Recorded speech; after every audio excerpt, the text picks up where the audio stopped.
Hey folks, David Stewart here. Hope you guys are having a great day. Welcome to the Livewrite. We're going to write some fantasy live. Let me pull up my document and we'll get to it. I have it here. I was working on some other stuff, so let's get what we're supposed to be doing on Friday nights. Prince of Twilight. Still haven't decided if this should be the name for the book. But anyway, that's what we're working on. Those of you who are here on Wednesday, let's check out upcoming book covers here. Preview those real quick. Don't forget to buy the massive Eternal Dream Christmas collection. Only available through January. So get it now because it's going away. Just a holidays only. It has 10 of the Eternal Dream books, all of the main sequence books so far, which is Water of Awakening and the Needle Ash, and then all the Legends books, which are shorter books. So we get 5 of those, and Bright Children, which is a kind of mythological book that takes place way in the distant past. That one has never been in print before, so you can grab that. It's still available. I know some people are getting it. It's huge. It's like 600 pages and very big with a lot of stuff crammed into it. A lot of words. So the ebook's only $10. That's a big deal too. That's 10 books for $10. That's the best deal I can cut reasonably, but gives people a chance to catch up because we do have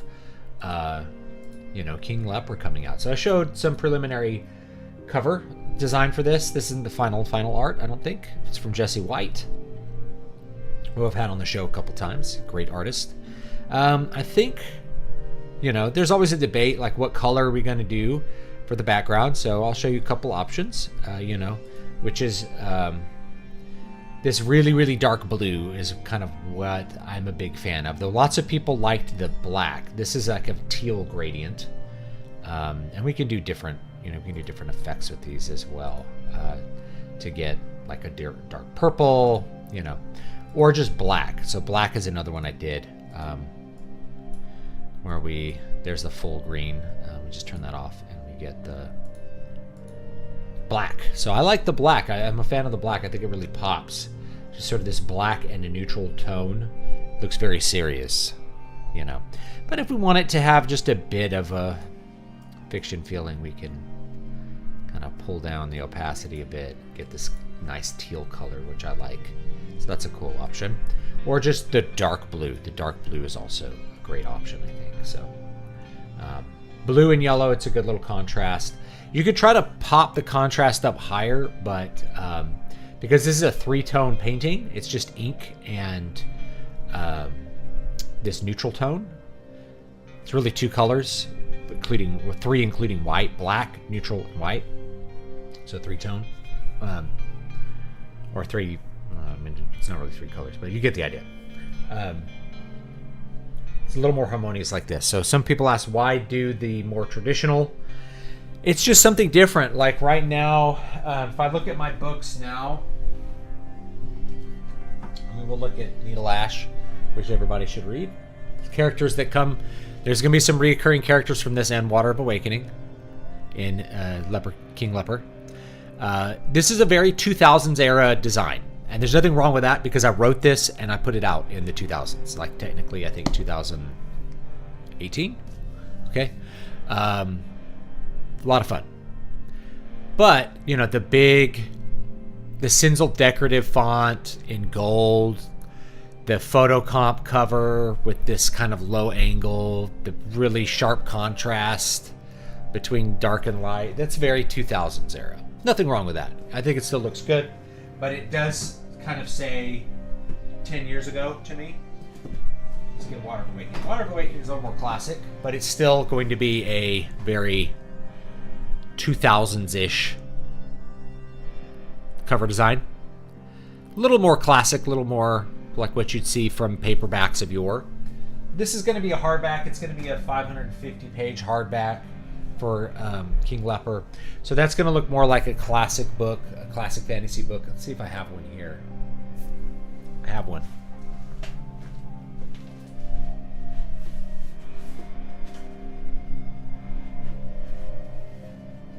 I have a couple, actually.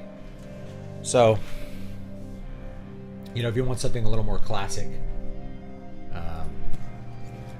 Cole, Exile of Atlantis, right? This black background, a central image that's kind of framed so that and the thing is, you could take this and blow it up big, but you'd have to kind of fit things around this image of this guy, whereas you could just have this painting. It looks very serious, right? Robert E. Howard, creator of Conan, Cole, Exile of Atlantis. What's up, Val? Hope you're having a good day. Conan the Cimmerian. Same idea, same design idea. A little decorative frame around the art. Here, I can turn the light up just a bit for you guys. There you go. Little frame around the art. And then otherwise it's just the lettering that's doing the work. You don't have to fill up every piece of negative space. And in fact, you need pieces of art that have negative space, or you have to design the negative space into the art if you want it to work. You know, you don't have to fill up every single like inch with image, although I do like this image quite a bit. So anyway, that's kind of what I'm thinking for King Leopard. Something a little more classic, just to change things up a bit. Obviously, if I really wanted stuff to kind of stick in, it would be like a green color is what we would probably do. But I could just do teal. Like, I think that looks really good, just like that, the way it is. So I'll make those decisions as I get a little closer to publishing it. But I thought I'd show that to you. Also, what I did on Wednesday. So a lot of people don't realize this, that you don't have to make your ebook covers book shaped, because there are books that come in lots of shapes, right? There's books that are long, like Nobody Likes a Goblin, or kids picture books. So you can make an ebook cover that is in 16:9 if you want. So this is one way that you could have that book cover for an ebook, right? So the ebook cover could be not only looking really different from other designs right now, but in a different shape, which is going to make it stand out as well, which is a little weird, right? It's a little bit different, okay? So these are options. These are all options that you could do for things like this. Bring it down a bit. So anyway, yeah, those are all options. This is a little more design on the letters. This is Mason Serif. It's the World of Warcraft font. I don't have to be married to this font, but it has a nice K. I like the K on it. I think the capital K looks really good, and the rest of the letters look pretty good as well. So it works well for what we're doing. Yeah. There's a Oblivion remake incoming. Well, you just kind of hope they don't butcher it.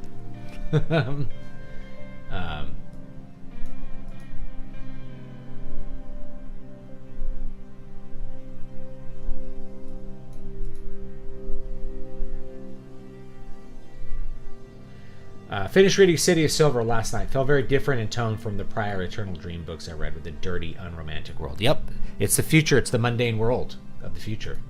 You don't see beauty like in the other novels. Yeah, that's kind of part of it, you know. Interesting that it's like the Dying Earth version. Not quite Dying Earth. Dying Earth would be like the like end times would be the Dying Earth version of it. Dryzen Empire apparently still around in the Sixth Dominion. They have a big part to play in like later books if I am ever able to come out with them. Sort of, yeah. They're still around in the way the Byzantine Empire might be around, or you know, it's like there's an echo of them, but they're very degenerate as well. They've degenerated a lot. Everything is kind of collapsed in terms of beauty, in terms of truth. Everything's a lot more brutal. It's a lot darker. I actually wrote the Moonsong series before the other things, but it's a thing that you have to go back and rewrite and revise because it's some of my early stuff. But the inspiration was, you know, the fantasy world, but in a later period, like things have moved on. And like magic has decayed, magic has left the world. People have become too mundane, too reasoned. Religion is like you kind of get the sense in the Moonsong books that religion is something that is very integrated with the state in a in a way that's not really about the gods, right? The religion is something that people do almost socially. It's a socially integrated thing, and the magic of the sacrifice has been lost over time. The magic of healing, for example. So healers kind of change what they do. You can see, adherents of Nostera, which is like the healing goddess. In the Legends books, they're able to like magically alter people. They're able to actually heal people with like prayer. By the time you get to Water of Awakening, that has decayed quite a bit. In fact, that's a central point of King Leper, is that this guy can't be healed by magic. But there's still magical maladies out there, and magic is still potent and in the world and used, but it's drying up. That's like the whole part of Water of Awakening, is like it's drying up. There's just a trickle left, and it's man's world of mundane things is what's coming to replace the Fae, the magical, the other world. And so by the time you get to Moonsong, which is in the distant future, like post 2 collapses, let's say, and things haven't progressed technologically quite very much because there's been like a dark age, but it's really more like you're in the mundane world. And in fact, there's, I don't think I'll write books in the dark age, but like there's a dark age because of the collapse of magic. Like once people are no longer able to use magic, the world becomes like they're unable to sustain societies very well. So this is like post buildup of that. So that's kind of where Moonsong is in terms of the overall lore of everything. It's kind of interesting to think about. Moonsong 3, that really is a conclusion of a trilogy. So you get a really good end to that arc. There's another arc that I've been working on that will take us through like some other bigger, more epic stuff and back into the religious space. Like as we leave the world of the sea and the pirates, we go into the mountains, we actually are stepping into a religious and magical before time with Moonsong as well. So that's also going to be an interesting theme to explore there as well. It's like we meet the savages, who are still the religious people, and the religious people are in a lot of ways the magical people. So anyway, yeah. Thank you for reading the compilation. Should be cool. And that's the design that I'm going to go with. And I just want to reiterate, if you're making an ebook, you actually can make like a 16:9 ebook. You can make it like whatever shape you want. Amazon supports different aspect ratios besides obviously like 5:8 or 6:9.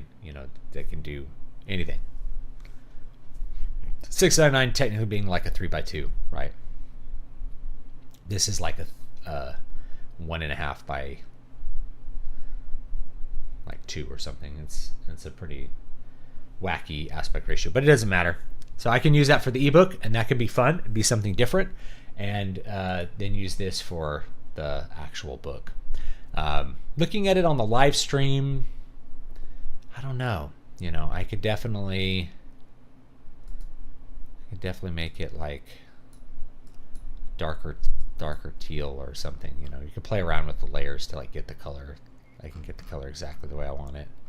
And even add some texture if I want to, right? You can add some like paper texture to it, which is kind of interesting. Turn that off. You get like looks like paper texture. There's a lot of things you can do with it. Anyway, let's go ahead and get our book back out here. Looks like we got some good stuff. All right, here we go. We're interrupting the wedding. we gotta have an interrupt the wedding part. Let's see where we were at.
is an ad for an ad blocker.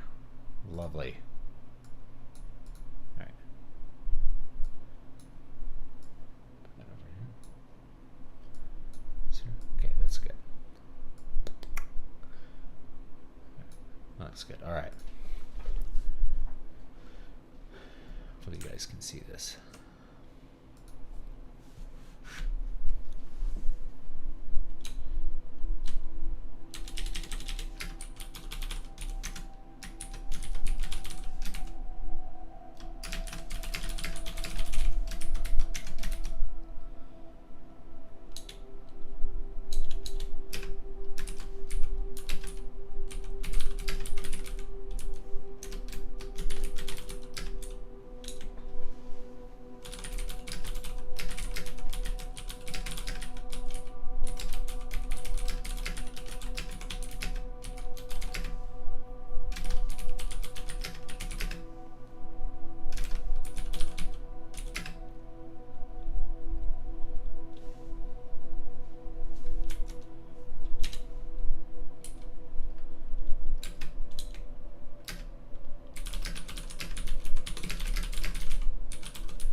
can do to stop it. There's a new intelligent drone. There we go. Pardon me for being naive, and I don't usually watch these live writes, but aren't authors generally concerned that their writing, including their ideas, will be lifted by people viewing the stream? Well, that would be a really easy lawsuit for me to win, wouldn't it? If you're watching me write it live on the stream and then you publish those words, then it's really freaking easy for me to sue you. Unbelievably easy. It would be so stupid for someone to steal something off of the stream. I can't even comprehend someone doing it unless they have like a sub 90 IQ, in which case they probably would have difficulty figuring out how to even publish the book. Right? It would be one of the dumbest ideas that anyone ever had, would be to try to steal something off of a live stream. You have a permanent third party recording what it's being done as it's being created with irrefutable timestamps. The ideas are less trackable. The ideas are not as important as the execution. That's something amateurs think. Amateurs think that their ideas are really special. Chances are 100 people have thought of those ideas before. It's all about the execution. Trust me, like it really is. If somebody is going to steal this plot, they're going to do it worse than me because they're not as good as me. And I know they're not as good as me because if they were as good as me, then they would have their own ideas and they would actually be able to execute them well. You're at a much lower chance of your stuff getting stolen than you might think. Actual plagiarism tends to happen in ways that you are not really thinking of. It tends to happen with, the last big plagiarism scandal that I covered was Mark Lawrence, who plagiarized stuff like Steinbeck. He plagiarized stuff like Stephen Hunter. They plagiarized big authors and people didn't even notice it for 10 years. Why didn't they notice it? Well, it was in a different context and things like that. And it was all jumbled up. And that's literal plagiarism, like lifting the actual words. Yeah, no problem. But like, that's one of those things is like somebody wanted to sue the Wachowski brothers because she thought she had conjured up the ideas of the Matrix beforehand. Meanwhile, the same ideas had been floating around since the 80s and stuff like Snow Crash and cyberpunk role-playing game, right? Like that stuff that's really old. I mean, the stuff was more than 10 years old by the time it made it into the Matrix. It's just that was the first time we had seen it on screen and it was executed differently, right? It's executed its own way. So execution really matters more than ideas, and like, what are you going to steal this idea? I'm going to steal an idea of a prince going to save. Like, there's so much to what's in this book already. I would be really shocked if someone were able to plagiarize the ideas at all without doing like what I'm doing with it, because it's very weird. So yeah, if people are less concerned with it, right? And it's the same thing. If they're like lifting my ideas, right? You're going to take my ideas faster than I'm writing them live and put them out. Well, that's something. It's like, I'm going to use an AI to lift your ideas. Okay, AIs are already doing that. You can have an AI lift people's ideas right now. That you don't have to wait and steal it off someone's live stream or grab the manuscript off of my Patreon as it's published to do that. You just tell ChatGPT, hey, write a book. Write a book that's like this popular book with characters that are like this, and it'll shit something out for you to publish, and you can do that. That's probably the easier way than like looking at my words and trying to write my ideas. So yeah, I'm not too concerned. I'm laughing at it a little bit. It's not because I think it's not a serious question. You may not just be in the industry, or you may be new to this, and that's fine. And I'm not trying to be in any way harsh or disrespectful. So if any of my tone came out that way, that's not my intent. It's just one of those things that it's like, this pops up a lot where people are afraid of somebody plagiarizing their amazing ideas, and usually that's not a risk. And if it was a risk, it's like, this is like the best evidence of if someone publishes Prince of Twilight before I do, like they're going down, man. Like, there's no way you were winning that lawsuit. You were going to get completely fried if you tried to do something like that. And most people will know it. The only time I think someone would think that they could get away with it is if they don't understand how copyright law works, which is common. Lots of people don't. So they will think, oh, if I can grab his book and send it to the Library of Congress, then I'll have the copyright. It's like, that doesn't copyright work.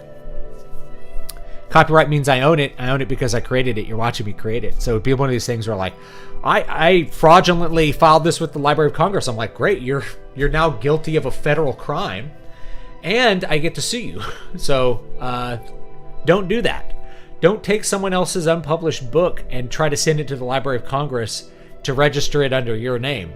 Now, first of all, that won't hold up in a court of law. But more than that, it's a crime at that point. You've committed fraud. Committed fraud. So yeah, don't do that. That's the only time I could worry about people doing that. And those people are Darwin Award kind of people.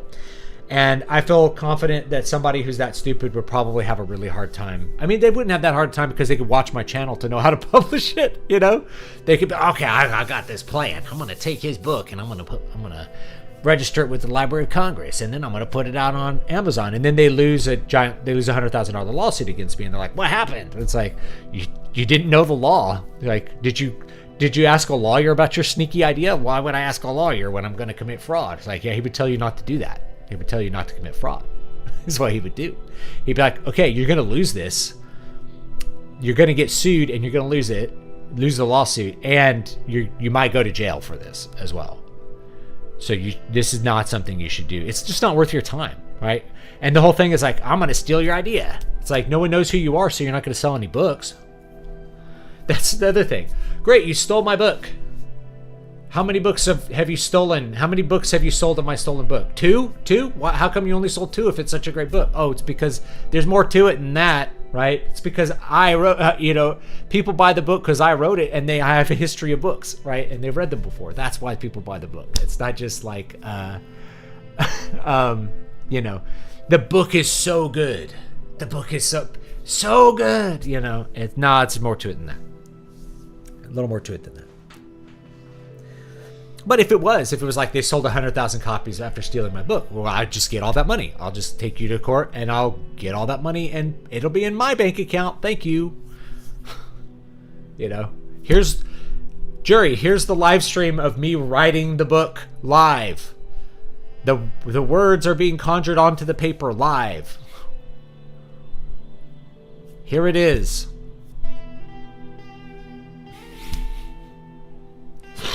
Yeah. So that's what it is. It would be really silly if someone were to do that. It really would be. I will tell you one situation where you need to be cautious, and this has actually happened, is like if you are shopping manuscripts around to agents, this is somebody basically kind of accidentally said that they would do this, is like if they get a good idea, they'll tell their friend that they think is going to be like a market hit. They'll tell their friend to go write the book. They're like, here's the book, you write, and then they'll sell the friend's book, right? They will actually steal the ideas and have the is that plagiarism? In a technical sense, it's actually not, but it is a kind of copyright violation, and it's also like breaking that kind of trust and contract. So that does happen, and in which case, before you shop something to agents, if it's a secret manuscript, maybe you do want to register it with the Library of Congress just in case. What's up, Tack? So, anyway, as far as Livewrites, to me, this is something that's like people show up and watch them, and that's great. For years, I said no to this because I was like, this is going to be too boring. Not because I was worried about people stealing the work, but I was like, this is going to be way too boring to watch. People watching me type, it's got to be too boring. And like, no, people like to watch it. It's cool. They like chilling out and listening to the background music and watching me write the words.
What's up, Senor Moo?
I had a question I meant to ask last stream. It's about a mainstream writing assignment. Yeah?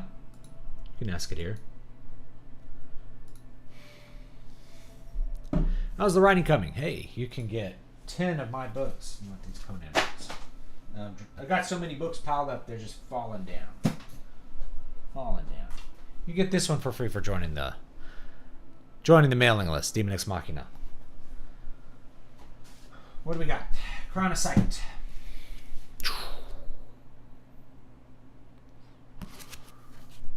We got the Christmas Magic book, Eternal Dream Christmas. 10 of the Eternal Dream books in one big, impressive volume. Very, very fun. Very fun. Enjoy. Amazon hates some more ads. Okay. All right. If you could be hired to write for one series, which one would you do? Star Trek, Star Wars, and assuming they weren't woke or anything. Well, I don't know. In the past, I've been a bigger fan of Star Trek than Star Wars, but they both decayed into complete garbage. So it's hard to say. I think Star Wars has more opportunity for like wacky storylines. You could just make up some cool force powers and you could tell a lot of different kinds of stories with that. Star Trek has that possibility too, because you can just make up anything with magic if you want to. There's lots of different possible stories you could tell with that. But I feel like Star Wars has been more open to like telling stories in time periods outside of like the main canon. So it's not like, here's a story about Luke Skywalker and Mara Jade Skywalker, or here's a story about Darth Vader as a kid, or whatever you wanted to do, right? That tends to be the focus of a lot of the Star Wars books, at least in the ones that I know of. But there's a whole lot of other books that are like, you know, Old Republic or like High Republic, like that to me. And I will attribute that to BioWare, because they did the Knights of the Old Republic game, and that really blew the doors open and let people think about this huge history and possibility of writing things in the universe without the major characters that we think of. So that attracts me more, because then you can really have new characters that have new motivations and new goals, and you can really surprise readers versus all these little interquel books kind of telling stories about the main characters, which is what was popular in the 90s. Star Trek, meanwhile, tends to be very intensely focused on the cast of... I'm sorry, Star Trek tends to be very intensely focused on the cast of Star Trek. You know, it's not new characters for the most part. I think there's some exceptions, but that tends to be what it is. Star Trek's always been more focused on the plot and the ideas than the characters, but it's nice to be able to have grand drama And that's what Star Wars is better at. And that tends to be what attracts me more to stories rather than just science fiction ideas. Like I said, I'm probably a bigger Star Trek fan than a Star Wars fan overall, even now, though I haven't watched either one in a really long time. As I get older, I think I like Star Wars more than I used to. And I think that's because of what I said. There's just more drama to it. There's more possibilities. Bigger variety of aesthetics that are possible. Lots of stuff. I do like the format of Star Trek because you can just tell a different adventure. Like, they find a new planet, it has an interesting thing, there's a conflict because of that interesting thing in that planet, and then the crew has to figure out how to resolve it. I love plot formats like that. I think it's great. That's what I prefer to watch. But if I'm thinking about something I want to write, I like what I'm writing here. I like high drama. I like things that are more about characters really caring about stuff than some little conflict on a planet and then you're on to the next one. So I think I'd prefer Star Wars these days.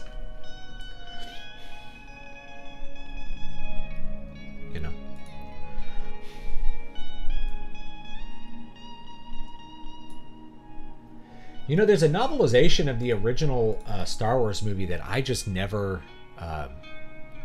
read. I should go read it sometime. I think it actually came out before the movie.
Uh-oh, things aren't going, or what?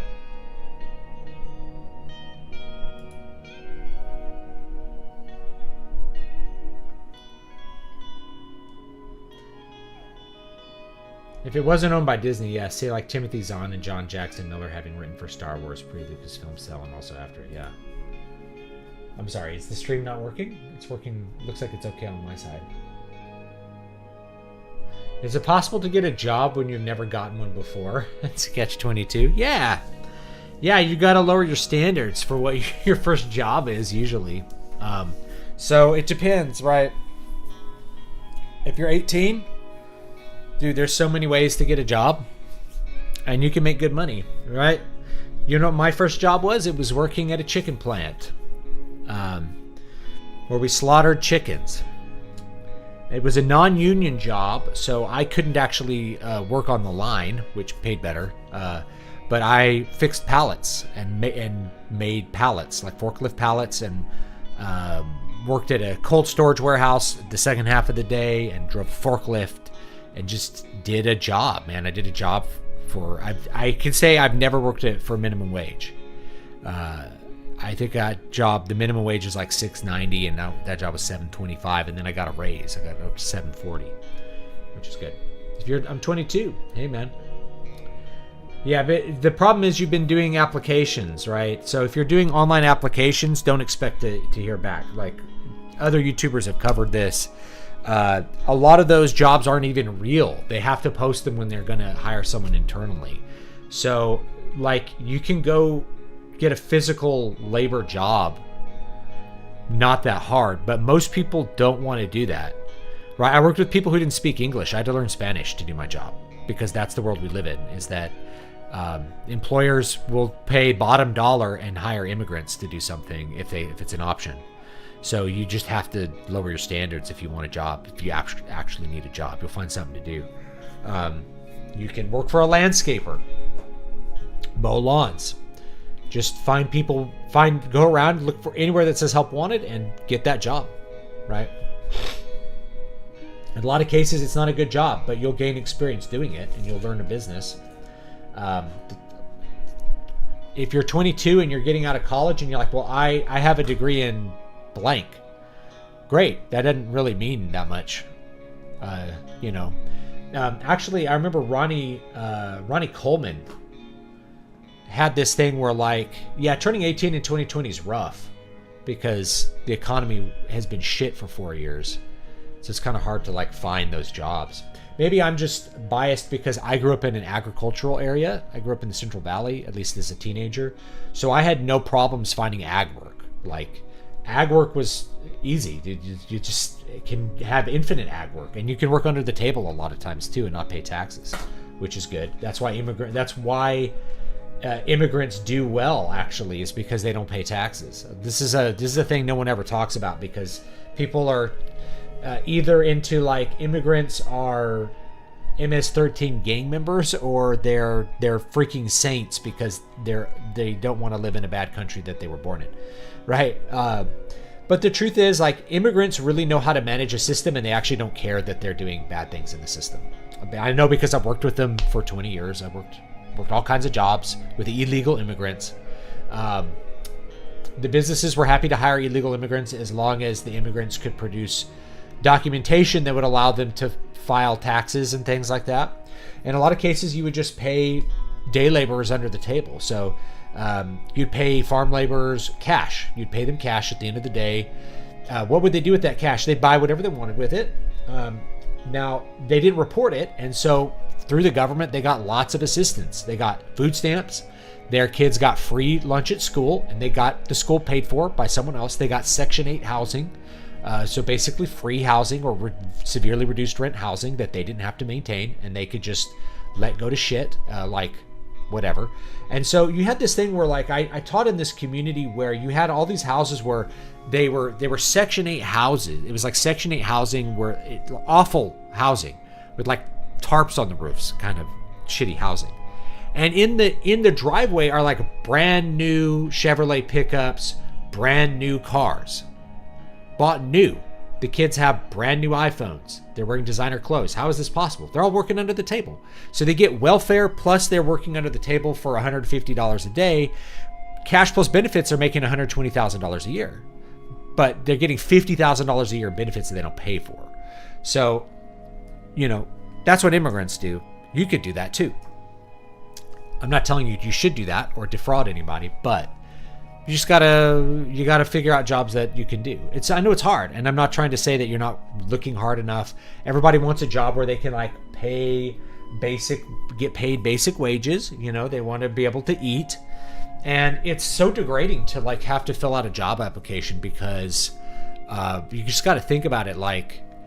You have to work to eat.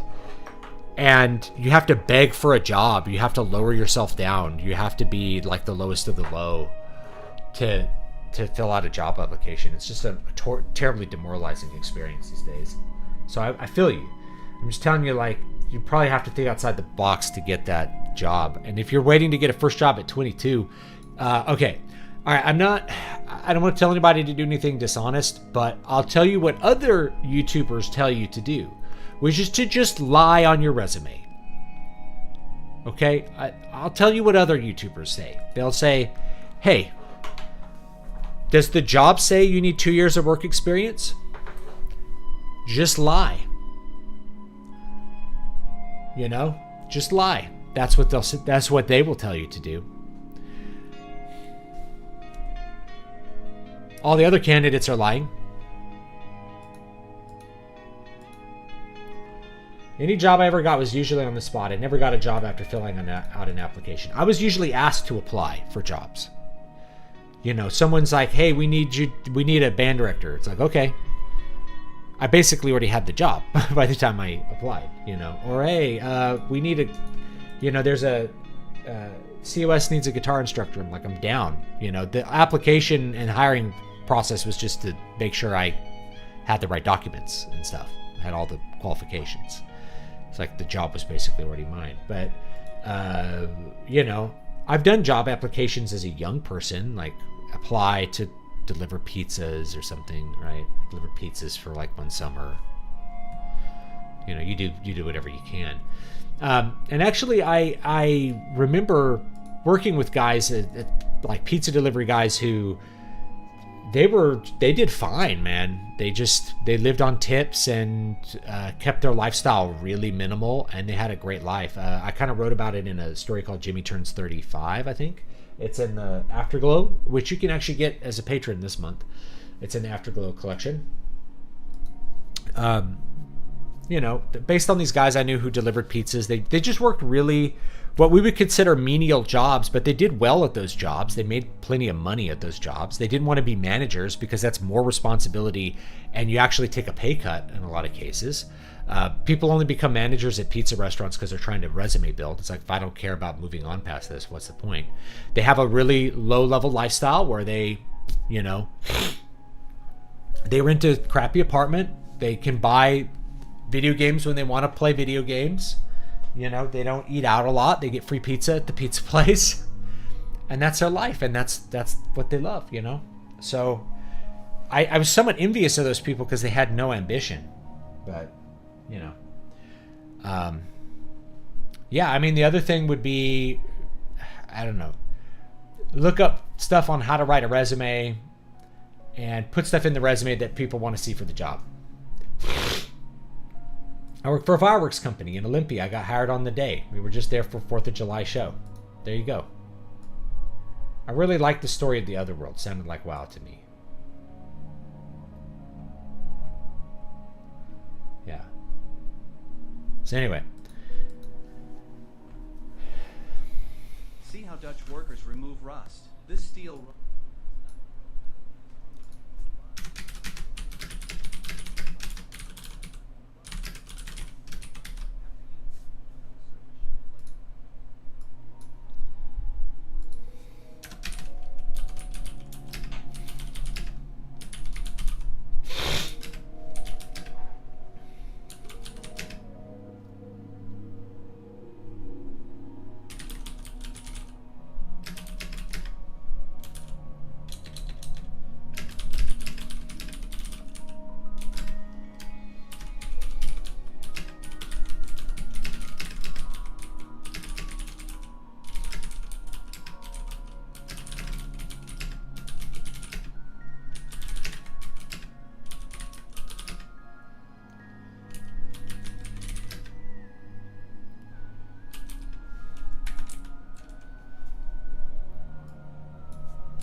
Would you write in a genre that's not your specialty, say comedy? I consider myself a comedy specialist. I started out writing comedies more than 10 years ago.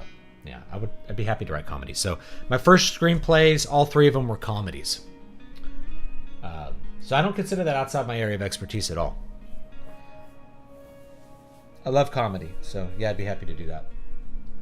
This is just a different kind of exercise, right? Is like this more mythological kind of mode.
Need to make a note, like make sure we have like this chain of possession of the sword is actually kind of important.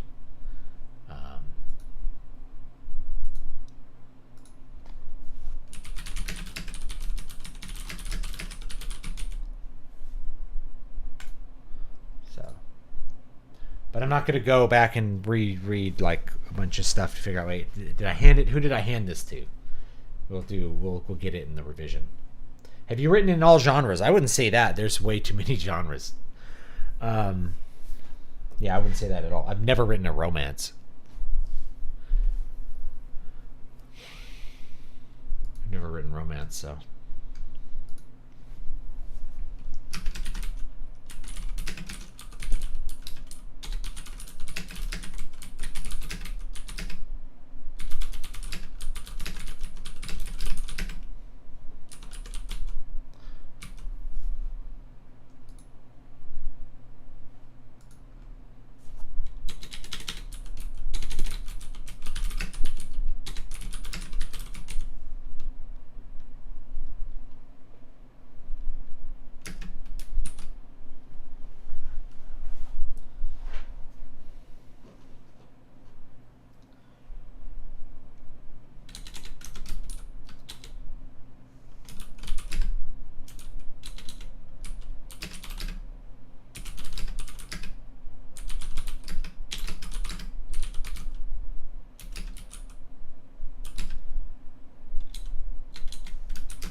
I saw a video talking about Chris Farley's old projects, especially ones he didn't get to do, like Cable Guy. Do you think Cable Guy would have been funnier as a buddy comedy with Farley and David Spade?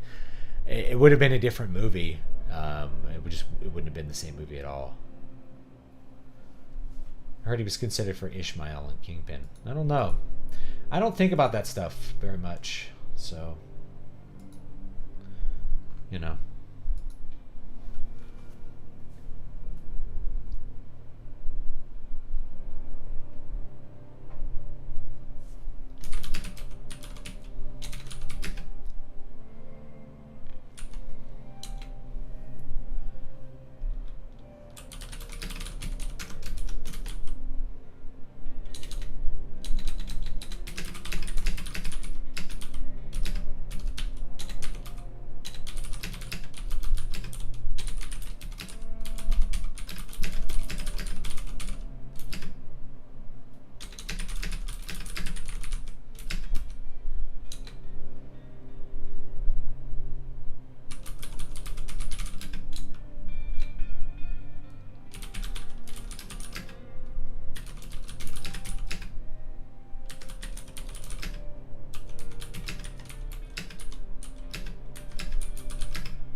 Do you do audiobooks? Yeah.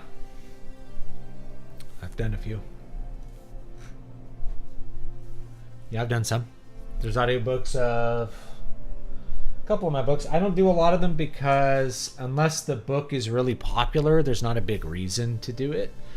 They're not a good return on investment for me to hire anyone else to do them. And I've gone over this in detail that the math doesn't work out. It's just a vanity add-on. You are either paying for something that's going to take so many years to recoup, or if you're doing like an ACX royalty split, you're screwing yourself over, or it's always one or the other. You're either screwing yourself out of money and you should have paid someone work for hire, or you're screwing the person who's reading the book out of money and you're paying them 50 cents an hour for their work. So you're either not giving a good wage to the person making the audiobook, or you are basically creating a business partner out of them forever. You know, so that's the problem with audiobooks. So I've done some where I make them, but yeah, I don't have future plans to have other people do audiobooks unless sales just really start booming in 2025, and only then I'll only really consider it in books that are already very popular. So like City of Silver, I could do an audiobook for. That would be worth the investment. Actually, all the Moonsong books would probably be worth it because they sell really well. So when I look at my sales, the Moonsong books are As far as the series goes, that's a good selling series.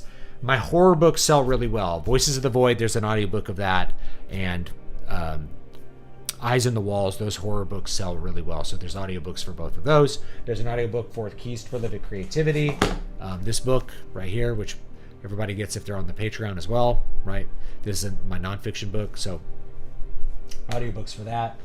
Water of Awakening, I'd love to do an audiobook for it. I started an audiobook for that and for Muramasa, but I didn't finish it. Muramasa might be worth doing, but it's like, it's hard to know because sales have kind of fallen off for that, so, you know, it's hard to know. It's hard to know what's up.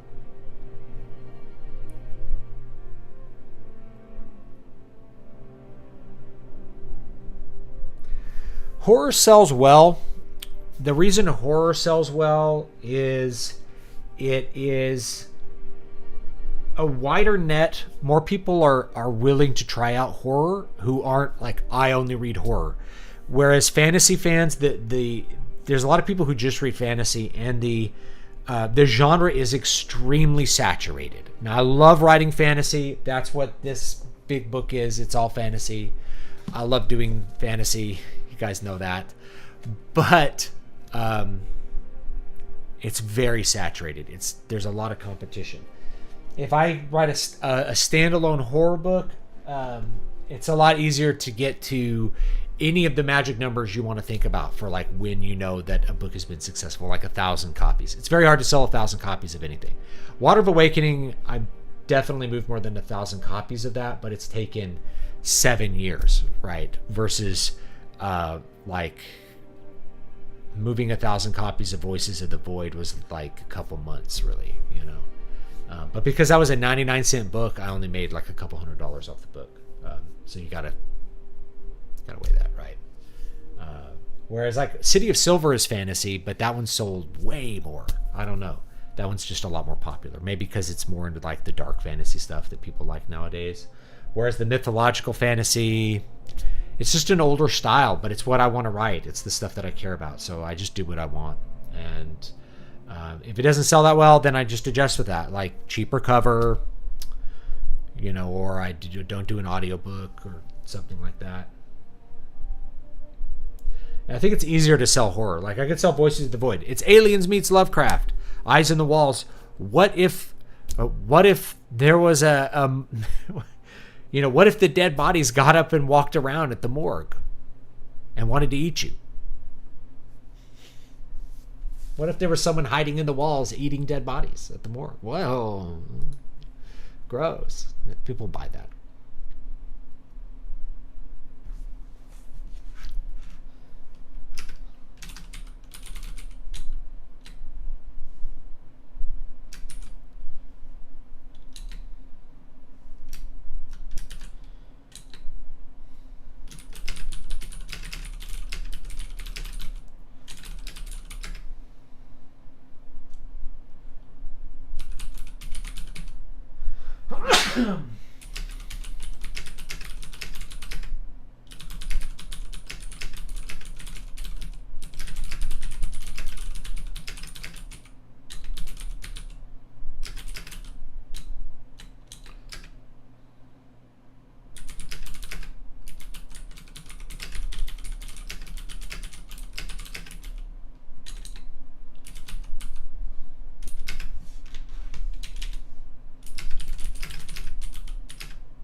Oh, you guys can't see this. My bad.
Though I understand your main channel for sales is online. Have you ever done marketing in person, like reading at a public library?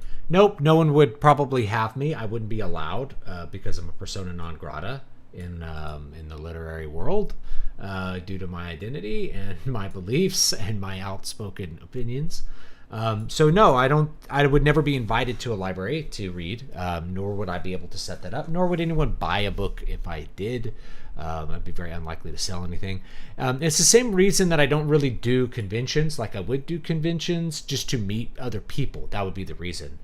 But some people do it to try to sell books, and it's like the expense of going to the convention is always greater than the amount of books you're able to sell at the convention. So generally speaking, you're almost always better off spending your time and your money just advertising online. It's just more efficient in general. I would do stuff like that if people wanted to meet me, but no, I don't do library readings or anything like that. And I can't really set up book signings at bookstores because I'm not in bookstores, again, because I'm a persona non grata. So that's pretty much off the table for me. You know, there's other complications that go along with that, you know, having to carry a gun or something in case somebody wants to kill me.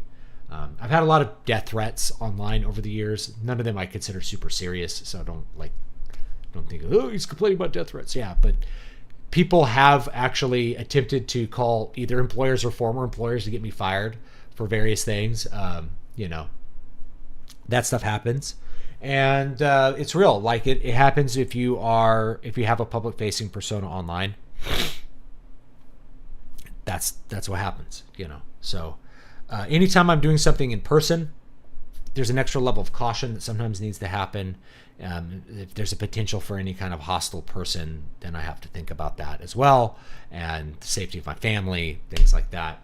I think a lot of people, you know, if I was just a nobody, or if I had if I didn't have anything worthwhile to say,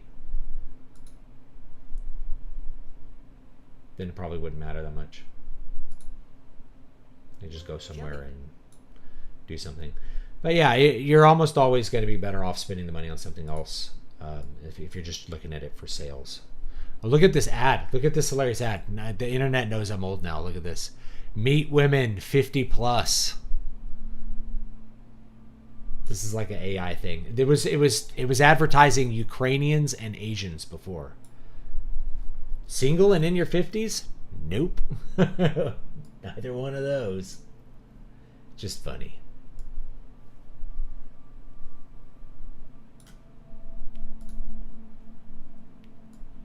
It's funny. Sees pictures of me and it's like, your hairline is receding. You must be old. Very old. How'd the Crime Story block party years go? Yeah, this is fine. We had enough people show up. We had a giant downpour thunderstorm at the end that destroyed everything, but that was part of the fun too. Listen, people have bad attitudes towards you if you're online and you have an opinion, especially any opinion that's to the right of Mao.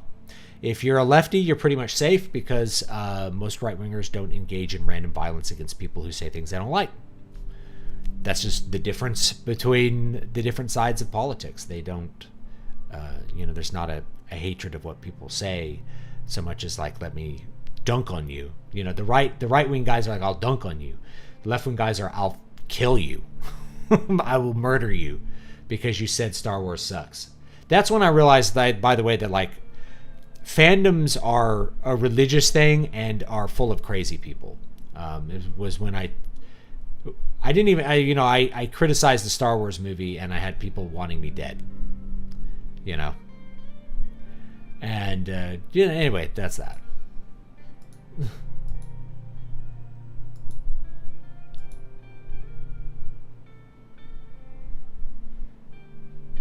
All right.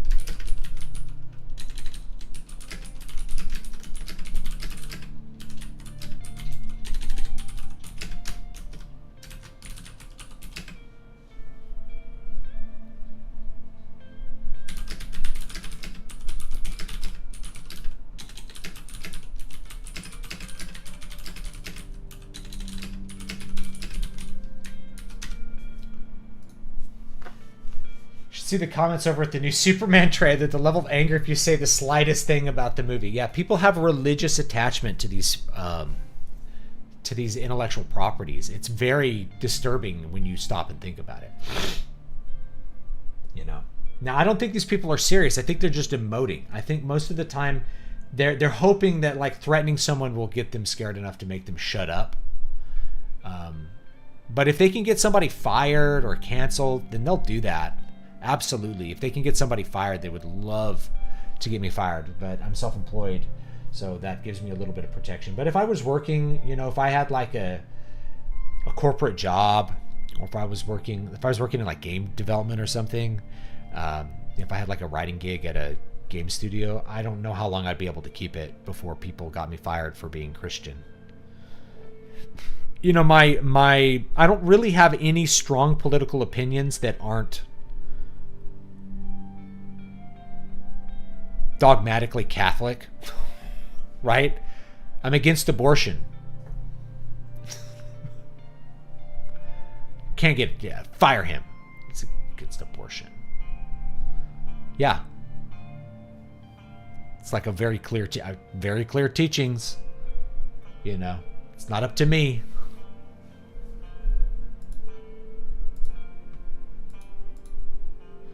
I'm skeptical of any movie at this point, even if it were something I would love. Hollywood got to earn that view at this point. Yeah, I am not an automatic viewer anymore of anything, right? There's a Lord of the Rings anime movie. I'm like, if it were 2005, I wouldn't even hesitate, right? But in 2024, I'm like, I don't think I'm going to see that. You know, I don't think I'm going to pay for that. You don't get my money automatically. No way. You know. Especially not when it's going to be a pain for me to, you know, get the kids watched or go by myself, sit by myself in a movie theater. I don't know. My son might want to go see it.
How old are your kids? They're 9 and 5.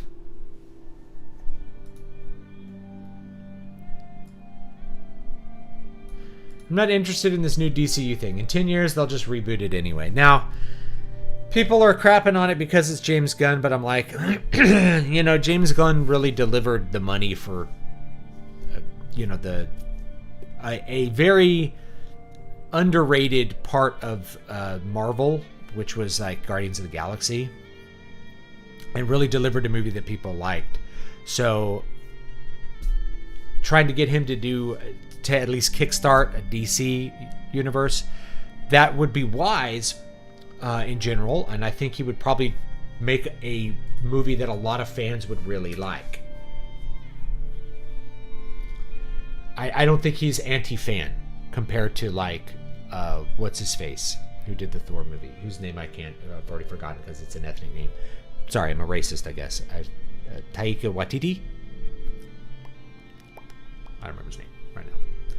He did those. He did like Thor 3 and Thor 4, I think. Anyway, Thor 3 I thought was really funny because I actually don't like Thor, so I like it when they make fun of him. I'm the weirdo in that situation, but I actually think James Gunn is more of a fan. I think he's closer to a Joss Whedon kind of character. So they're looking for him to be a Joss Whedon in their whole thing.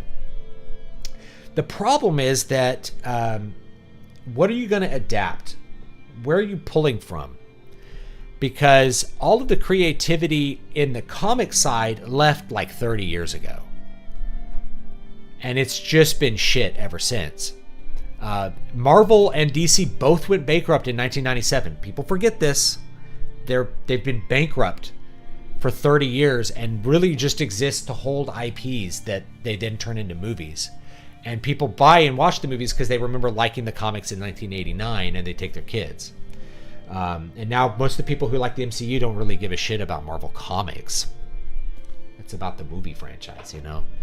But I don't know. This is a weird time to try to capture the magic of the MCU in a post-COVID world. I just don't know if there's enough people willing to buy movie tickets for anything.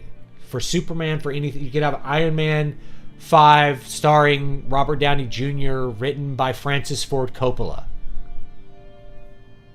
Written by Mario Puzo. I know he's dead. Mario Puzo actually wrote the original Superman. It's part of why it's good. Mario Puzo understands theme. That's why he's such a good writer. Taika Waititi. Okay, that's right. Taika Waititi. Nobody can do solo stuff now, not really. Yeah, standalone stories. It has to all be connected to something else so that people feel inclined to watch more and more and more different connected things. You know what I mean? Nothing can just be its own thing. That's why I love Knights of the Old Republic. I hate to just sound like a broken record about why that game was so good. But it was so good because it was its own thing. You know, it didn't have to weave itself into the lore of Star Wars. It could just exist. It's just beautiful. It's a damn near perfect game. One of the best. If we're thinking of Star Wars stories, it's probably top 3 of Star Wars stories, including the movies, and it's probably the best non-Star Wars movie story, right? Maybe Thrawn is up there too. That would be like number 2, the Thrawn trilogy, which did a really good job of like doing a postlude. So yeah, KOTOR is so good because it's its own thing. And that's why I would be more encouraged to write Star Wars stuff, because you'd have an opportunity to write something in some weird time period that's really its own thing. Really different characters, different themes, different ideas. Think about how great those characters in KOTOR are, you know? HK-47 ready to serve. Shall I blast the meat bags?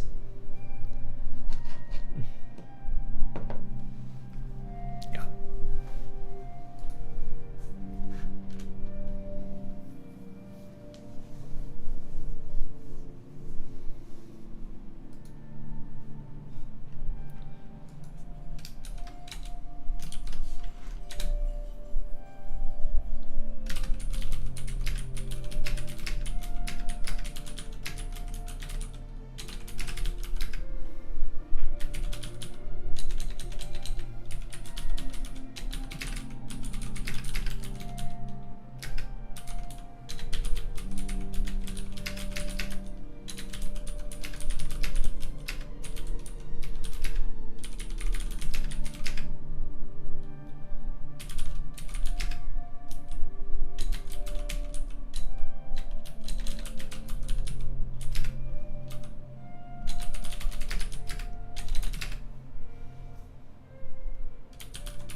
People talk about the comics because they Googled it, but only really care about the movies. Yeah. Also, like Dawn of the Jedi, really good origin book. Yeah, this stuff, like, you have the opportunity to write really, I think, really creative and fun things like that. When your son turns 12, show him regular show. Loved it as a kid. Well, we'll see. I don't know what we'll have going on there as far as TV goes. I've read the other KOTOR era stories like Exar Kun and Ulik Keldroma. I haven't read those, but you know, I think one of the reasons I didn't like Tor Online was that it just used KOTOR as like a setting without any of the great drama that gave it power and just made that game so special. You know, and it came out at a perfect time where the graphics are not photorealistic. They're gesturing towards the Star Wars aesthetic, and it felt better than almost any other Star Wars I can think of. I think the Jedi Fallen Order game really nailed the Star Wars aesthetic well as far as photorealistic goes. That's the first time since KOTOR where I've felt like the aesthetic lived properly in a game.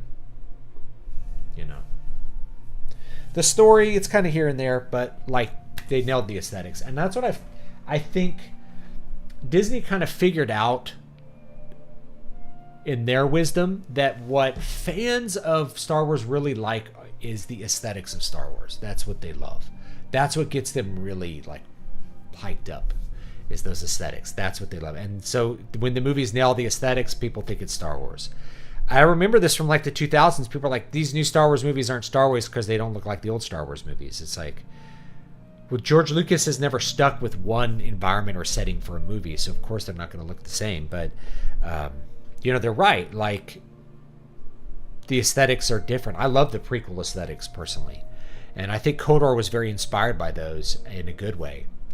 But it gestured towards them in just a fantastic way. Yeah, you're talking about cold versus hot media. Tax got some wicks. The cold media, just because it's a gesture towards the real, it doesn't need to be hyper detailed. Your mind imagines and knows what it's gesturing toward. It's like looking at a comic drawing of an object rather than a photo of it. As we get more photorealistic graphics, it gets harder, and you get in that uncanny valley with almost everything, and it's harder. It's been hard to get out of it.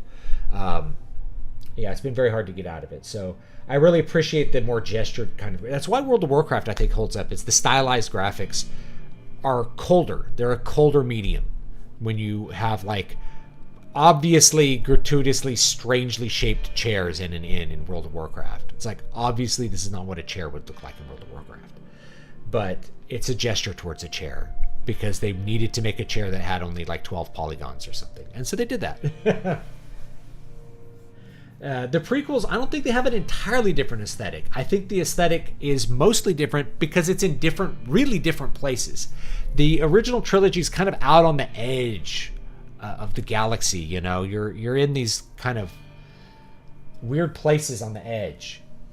The Rebels very ragtag on the edge. You don't see what the galaxy really looks like. Whereas in the prequels, you're on Coruscant a lot. You're on the Imperial planet, and you get everything that goes with that. It's super technologically advanced, artistically beautiful. I think the prequels just look great. I think they're amazing looking aesthetically. The aesthetic choices, the artistic choices of the prequels are just beautiful. With the prequels, they still have that fundamental Star Wars feel to them. Only George could do that. I noticed the same thing with Indiana Jones movies he did and the one Disney did. Yeah. So yeah, I appreciate how much the aesthetics changed and expanded in the prequels. It made a lot of sense to me. And there's even this kind of transitory thing at the end of Revenge of the Sith where you see the Republic kind of ship designs transitioning into more Imperial designs without the colors. The colors start to disappear. It's really interesting.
Games could easily be made with Pixar-esque graphics, but then journalists won't take it seriously. That's true. You know, I don't know. Astrobot was really good. You can make games with PS2 era graphics that'll look great. Those graphics look fine, and people will enjoy playing the game. But yeah, journalists won't take it seriously. It's been that way since the 90s. They've been wanting like more 3D, more photo, blah blah blah. You know. The Disney Star Wars movies don't seem like Star Wars at all, even if they make everything look the same. Yeah, it's like somebody said in the comments, it's like someone playing with toys. Maybe it's Brian Niemeyer that said it. It's like J.J. Abrams playing with his Star Wars toys, and he's just you're seeing that in super high production, $200 million production levels, right? It's just playing with toys. You're not doing anything new or original or interesting with it. You're playing with toys, and everything you introduce is just like what a kid would imagine. It's like, oh, you found my lightsaber. The saber has force powers. You know, it's like kids playing with Star Wars toys. So it does feel like that. I do think that a lot of fans like that, though. That's what they wanted. They wanted things to look like what they remembered as in the 80s. That's just what they wanted. And so Disney gave it to them, and they all went.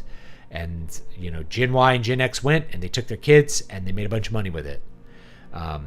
The best thing to come out of the Disney sequels is definitely the Rise of the Resistance ride at Disneyland. That is the best ride I've ever been on.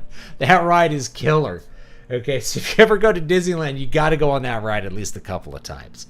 The Millennium Falcon ride is just a high-level arcade game. But the Rise of the Resistance ride is legitimately really good. They really nailed it. They really nailed it. My kids still haven't seen the sequels. My kids don't care about Star Wars at all. They don't give a crap. My son doesn't care about Star Wars at all. If I say, like, hey, I'm going to watch a Star Wars movie, he might watch some of it with me. Or I go, I don't want to watch this, Dad. Let's watch something else. And he would just do that.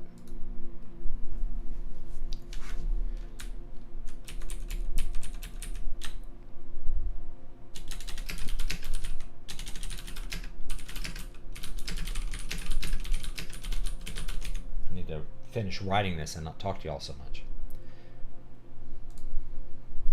I realize I didn't post last week's chapter, so I need to do that.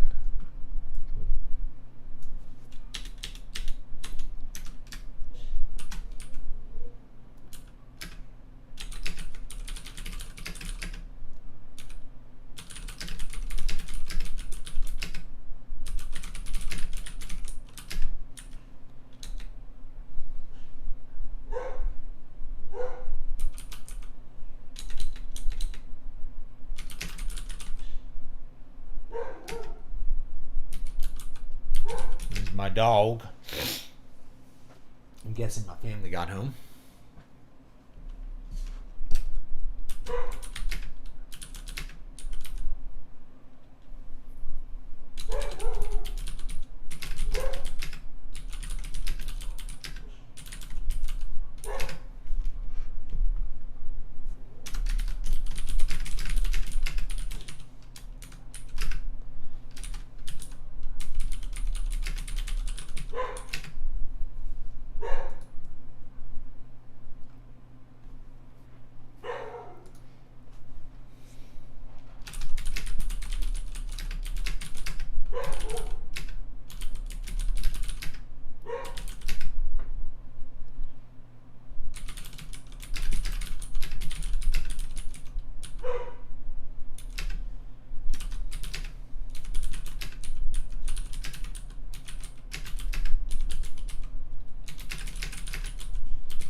I love the little kid Jedi Temple training skit at Disneyland before the sequels came out with Vader and Maul, but then of course the sequels happened. Yeah.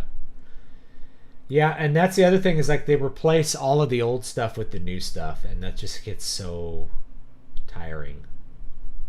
You know, they're just relentless with that. Attention retirees, if you're willing to be at your computer... Yeah, the internet thinks I'm retired now. Lovely. That's funny.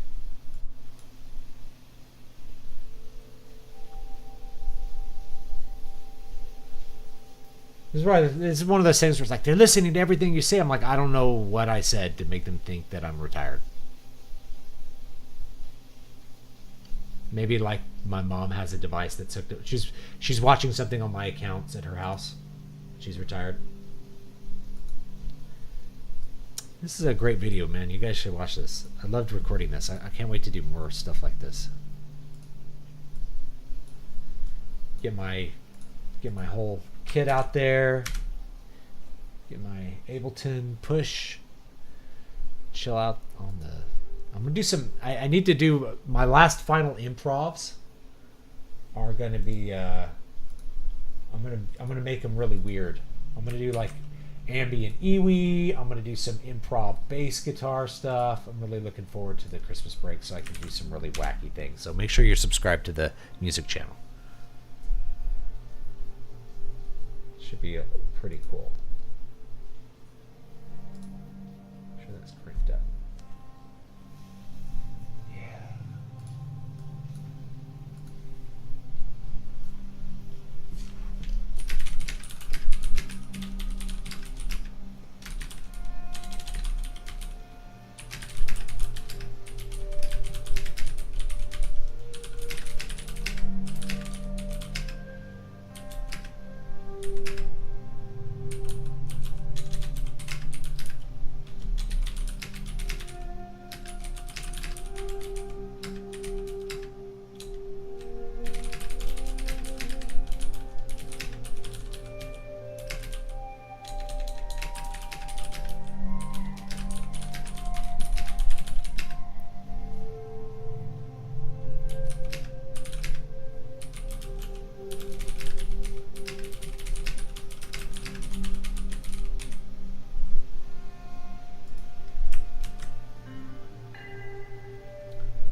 Was there a 2014 cover? I didn't do one in 2014.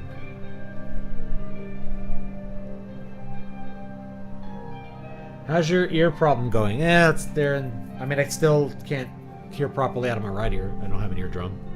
Left ear, the eardrum recovered, so I've been able to make music right since that happened. But I was completely deaf for a couple months, which was really brutal. It was really hard to do anything. Luckily, I did have a hearing aid. I did have my hearing aid that worked for that time. After I was able to get a new one and use it. I'm pursuing other options as far as hearing aids. That one also died, so I have to, I still have to come up with a lot of money to buy another one. They're between $5,000 and $10,000. So when they're not working, So anyway, buying a new one's going to be really expensive. So I'm looking for other options that aren't so intense and aren't going to cripple me or bankrupt me as far as money goes. They're very inconvenient anyway, so I'm looking. I really want to look into more normal hearing aids, even for my right ear, which doesn't have a tympanic membrane, to try to make up the difference. Partly out of convenience, but mostly it's like the money. It's just really expensive to buy medical grade bone anchored hearing aids, and they don't last forever.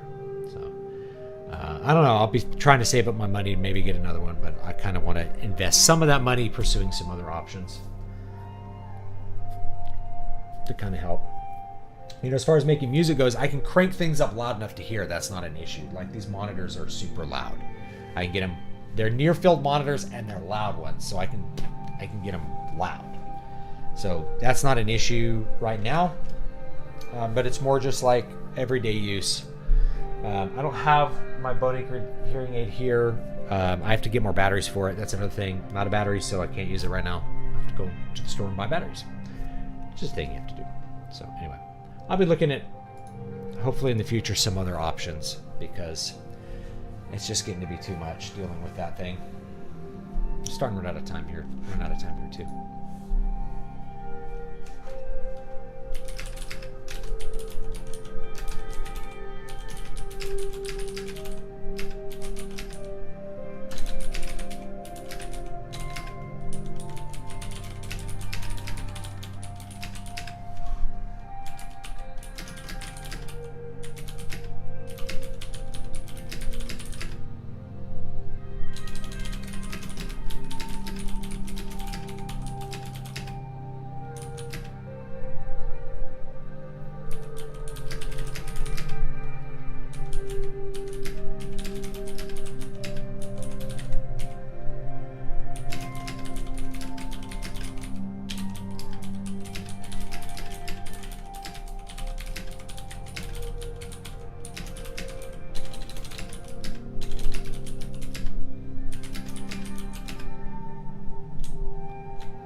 Yeah, I got to figure out this chain of command of the sword. It's all over the place right now, but I'll figure it out in revisions or later tonight.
Here's a hobo. Here's a bud. I'm almost done. You gonna come in and say hi? Come in and say hi? Come here. That's a good boy. Go lay down. I'll get you dinner in a minute. I'm gonna make myself dinner. Oh. Yeah? Oh, I didn't realize how bad it was. I'm almost done. Cool. Okay, go lay down. Okay, you can lay down there. Sweetie.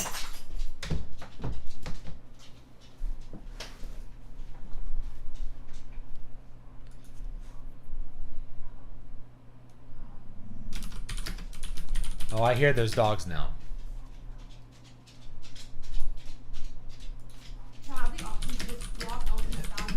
Another ad? This is an ad for an ad blocker. How stupid.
here today to So many ads. I don't get paid for those ads.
Family here. Let's go.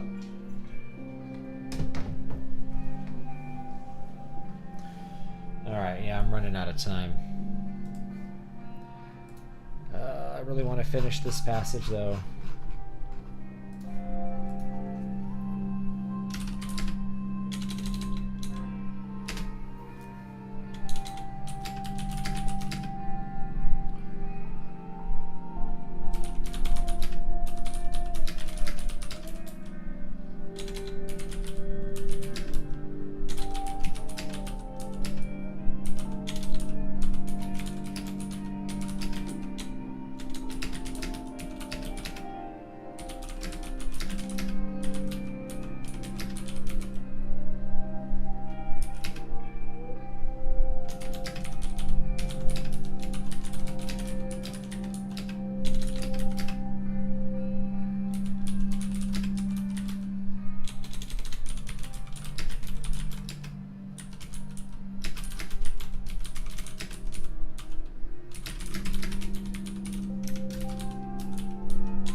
that's it for tonight.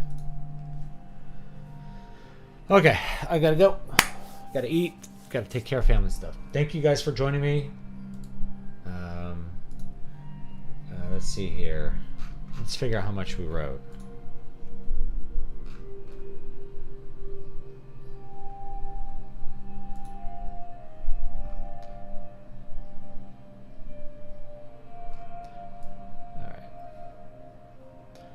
Even with all the talking, we did some okay work. 2,300 words, 2,400 words. So that's good enough for today. I'll have last chapter 21 posted, and then chapter 22 will finish up over the break.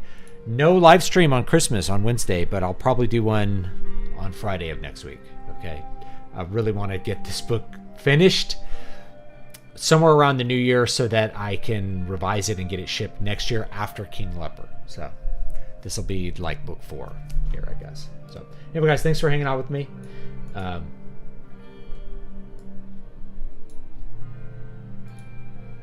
And I appreciate it. Make sure you can buy the big book here. Big book. And while you're at it, you can join the Patreon.